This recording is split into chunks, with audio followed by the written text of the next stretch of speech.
ఆశగా అడిగింది మాతో సావాసం, హాయి హాయిగా నవ్వింది మాతో సంతోషం, మధురమైన మమకారం మా ఇంటి పేరు అంటే,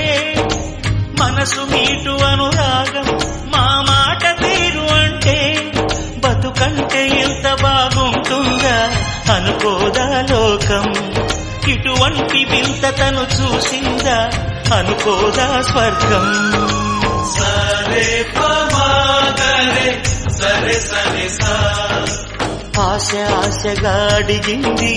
మాతో సావాసం, హాయి హాయిగా